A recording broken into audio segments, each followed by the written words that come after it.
is story number 101. Because I don't know who will read this, I'm a guy. And when this all happened, I was about 15. And it was meant to be something good, something nice. See, I'd been having a hard time in school and with my family that year. As it turned out, I had some mild grade undiagnosed depression. But at the time, it just felt like I had a case of the SADS. And my parents, though well-meaning, were ill-equipped to deal with it, chalking it up to teenage angst. But I had a really good friend group at school. Not only did we play a lot of the same games on our phones, but they helped me find another game that was more like a life coach. And the app would give you suggestions on ways to lift your spirits by being kind. One of the suggestions might be to type out the name of somebody who made you feel good about yourself and explain why that was. Another would be basic habits like, did you make your bed today? And if you could close that goal, it would congratulate you. And it may sound dumb to somebody older or somebody who wasn't in the position I was. Hell, it may sound stupid to somebody who was the exact age and position I was. That's fine. But to me, there was something satisfying about clicking goal complete and getting the little confetti burst and the little congratulation. As you closed out goals in the game, you made progress. And my friends really hyped me up about the progress I was making. It felt good. It felt really good. Even if it was just making your bed or washing your face, it meant that even if the rest of the day was absolute dog water, it wasn't a total loss. I'd still done something good that I could be proud of. And the next day, I could do it again. One day, one of the suggestions led me down a very different path. It seemed innocuous enough. Write a nice message for a stranger and leave it on the windshield of their car. I mean, we've all seen those videos on Instagram, somebody buys a bouquet of flowers and pretends to tie their shoe, so they have to hand it to a bystander, and then they just walk off, leaving the bystander holding surprise flowers. Anyway, what could be the harm in a random, anonymous compliment? What indeed? So I decided that was the goal I was going to hit that day. My mom had a set of colored index cards in one of the junk drawers in the kitchen. So I went in there, grabbed one, and wrote down something really nice. The message I wrote was innocuous. I tried to be as generic as I could be so that it would apply to whoever read it, but still encouraging. I was trying to avoid it being too generic, like writing in the yearbook of somebody you don't know very well. Something as lame as "stay cool" wouldn't exactly lift my spirit if I received it on a note. So I wrote, no matter what you're chasing, you're gonna get it. I thought that was goal-oriented, and I could think of a million ways that would lift my spirits or apply to somebody else's life. Feeling really proud of myself, I folded it in half and then went outside, got on my bike, and headed over to the gym. I figured one of the people that goes in early in the day would appreciate an early morning motivation. I picked a random car and slid the blue index card, folded in half, under the windshield. Feeling so good about myself, I actually parked my bike and walked into the gym for the first time in months. Did I immediately just get on an elliptical at the lowest setting? and spend maybe 20 minutes on it before leaving. Yeah, but it was more than I had done all summer. I felt so good about myself, like I was really doing it. Maybe my parents were right. I just had a big old case of the SADS, and I was getting better. Of course, that all came crashing down about 4 hours later when there was a knock at my door. And who should be on the other side but 2 uniformed policemen. It's funny how even when you haven't committed some crime, the sight of authority immediately sends your heart hammering into your chest. Like you could be driving normally to the speed limit, and the second you see a police car slide out behind you and start following you, that speedometer is all you can pay attention to. And if you get pulled over, your mind is racing. What if I accidentally have a loaded gun in my glove box? I mean, I don't own one, and none of my friends do. But if I get pulled over, what if one's in there? It was the same feeling. Seeing those 2 cops standing at the door, my mind was racing. What could I have done? Had I shoplifted from a store? Had I graffitied something? I've never so much as touched a can of spray paint. And I didn't have the energy to go to the stores most days, let alone steal stuff. But that didn't matter. My mind was racing, especially with the very stern looks the cops were giving me.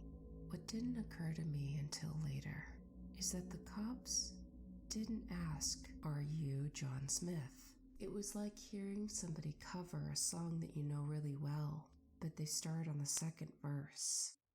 But instead, they looked at me and simply asked if my parents were home.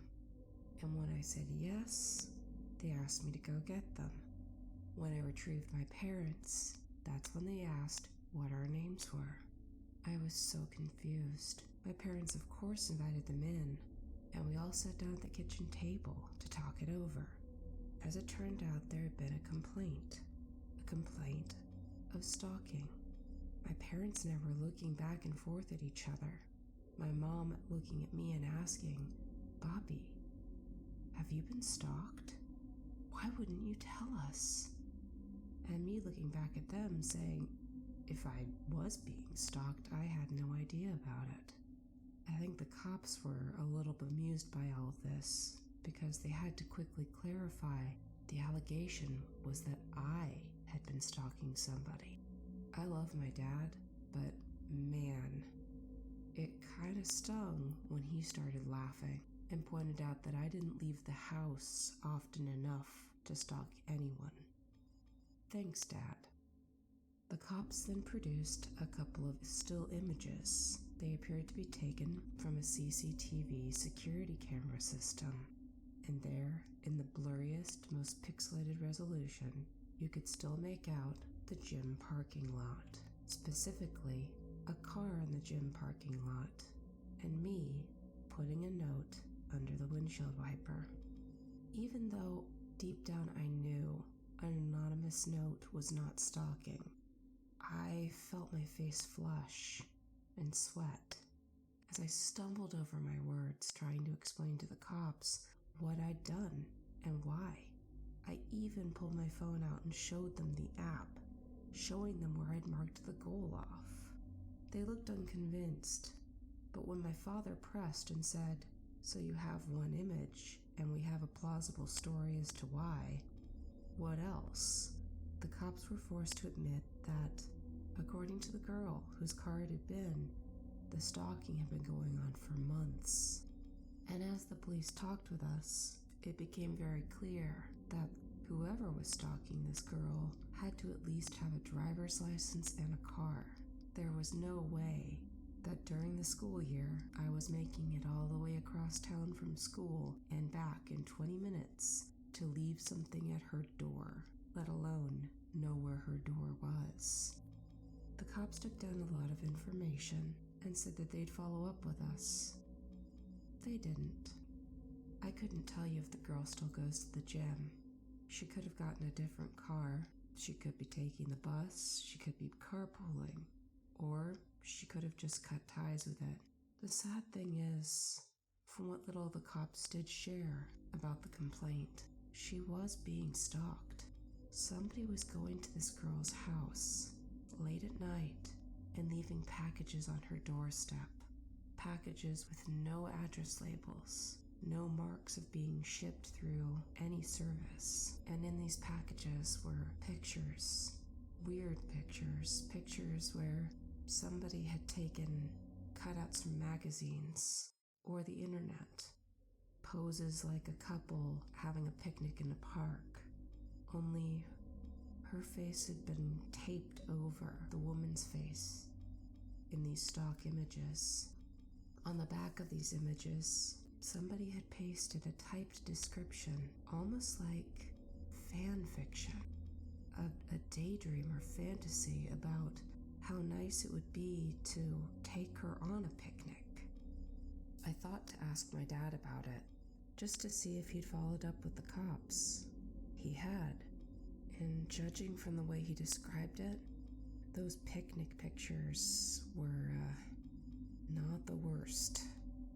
There were other, more adult pictures that had been sent as well.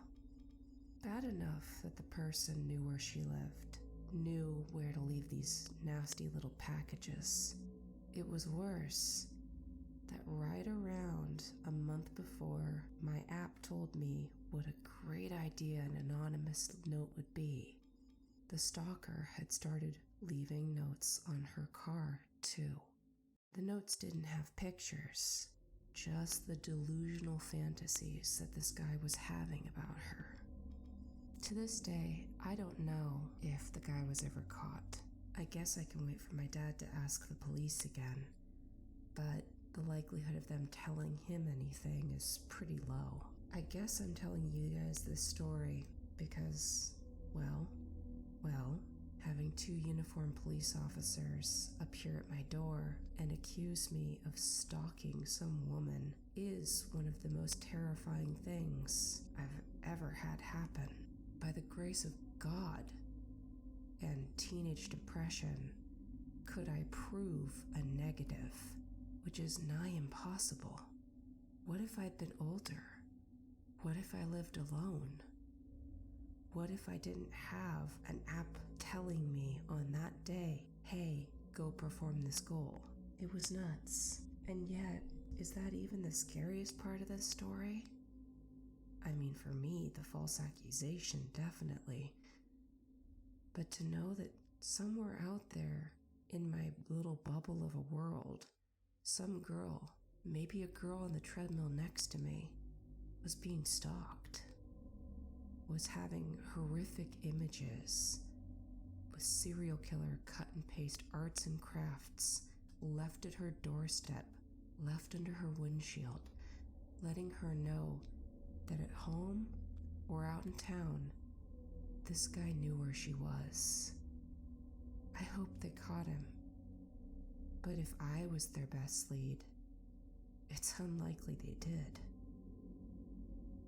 I think it's more realistic to hope that she found a way to get away, move somewhere else, somewhere outside of this person's awareness, his surveillance. Of course, that means that he's going to be free to find another target. And likely as not, he will. But at least she'll have gotten away. And if it happens to anyone I know, at least I'll be able to point them towards the police, tell them what to say, that this has happened before. Maybe they'll catch the guy. Or maybe, and this is the really scary thing, they never will.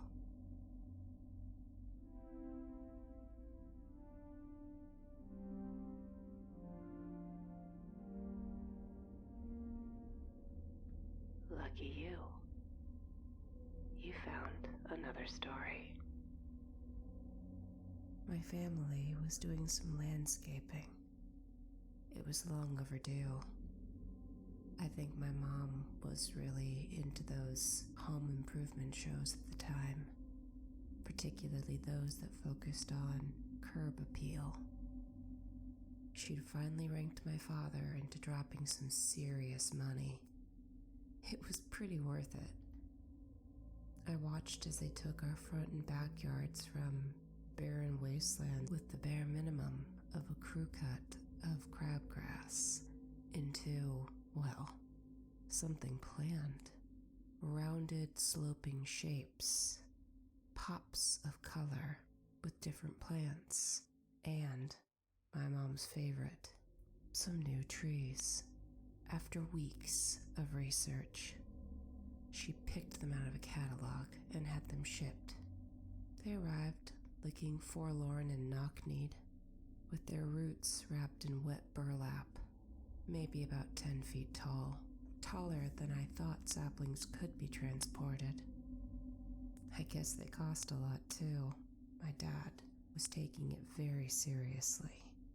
He was out there himself with a pickaxe to dig the holes exactly where my mom had them planned. Except it didn't go according to plan. Once my dad had dug the first couple of holes, my mom got other ideas. I even got pressed into service, digging a couple of holes myself. Hot, back-breaking work that left blisters on my palms. Finally, the sun was setting, and my dad insisted that we put it up for the night. We had already unwrapped 2 of the tree roots, so my dad asked me to rewrap them and then come inside and get cleaned up for dinner. I did it as best as I could, but the blisters on my palms kept me from really wrapping the twine tightly around that burlap. And that night, it stormed. Lightning and thunder crashed. Water sheeted against the windows, rattling them. The next morning, my mother, who was on cloud 9 from having gotten her way after years of nagging, told my father that, well, maybe the rain had even helped. The ground would be much softer and that much more easy to dig into. And we were, after all, meant to keep those roots as damp as possible. But when we walked outside, we saw that the 2 that had been unwrapped had been knocked akimbo by the storm. One was lying against the fence, the other on the ground. Further, the wrap job I'd done on the burlap hadn't survived the torrential downpour. I heard my father make a sound of surprise, and I thought I was gonna get it. I braced myself for my old man's anger, but instead I heard him say, "Laurel, get the phone.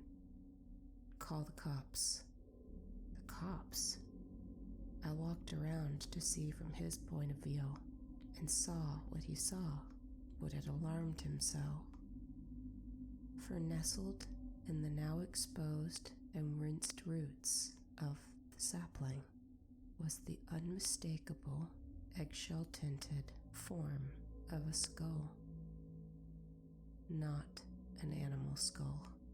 2 eyes, the upside-down heart shape of a nose canal, and below it, the upper jaw of a human.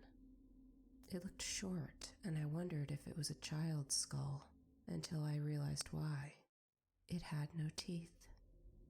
The police came and cordoned off our backyard, much to my mother's dismay. They searched through the roots, but couldn't find any additional bones. They asked for the information on the company from where we'd purchased them and took it away. I suppose the cops must have contacted the business as a sort of apology for sending us a crime scene instead of a tree. A new one was sent over, even bigger than the previous sapling. The trees were planted, and the rest of the landscaping completed, with no additional changes made to any plans. From what we were told, the company that had shipped the trees had what was called a container field, sort of an orchard where they grew all of their ornamental trees. Once they had tracked down from what plot our trees had been extracted, that area's cops had dug around to see if they could find the rest of the body. They couldn't. Didn't find so much as a tooth. And about those teeth, maybe it's immature, but in my head I pictured them using a steam shovel to dig the trees out by scooping underneath them and biting into the earth to their roots. I thought maybe it was the shovel that had knocked the teeth out. But my dad told me otherwise. They'd been removed deliberately. I imagine everybody listening to this can guess why. Less information to identify a body with. The replacement trees were planted, and the backyard looked better than it ever had in my entire life living there. But for all of my mother's enthusiasm in getting the backyard up to date, she never did spend any time on the carefully positioned patio furniture she had insisted be installed. The backyard had kind of a somber feel after that, potentially because, well, that's where the case stopped. They never found the rest of the girl. They assumed it was a girl from the shape, I guess. Never could name her. As it happened, the trees in question were American sweet gum, or liquid amber. To this day, the skull and the girl that it used to belong to are known in my town as Amber Doe. I have a deep and long-abiding mistrust of habit-building applications. Really, any sort of technology that prompts or nudges or attempts to control my behavior. If I learned anything from Terminator 2, it's don't trust machines, or people that go a really long time without blinking. That's your survival tip for the day, I guess. At any rate, double the stories today for double digits of subscribers. I have no idea where any of you came from, but you found me, and we are all caravanning down this road together, in the dark, and I wouldn't have it any other way. Until next time, take care, strangers.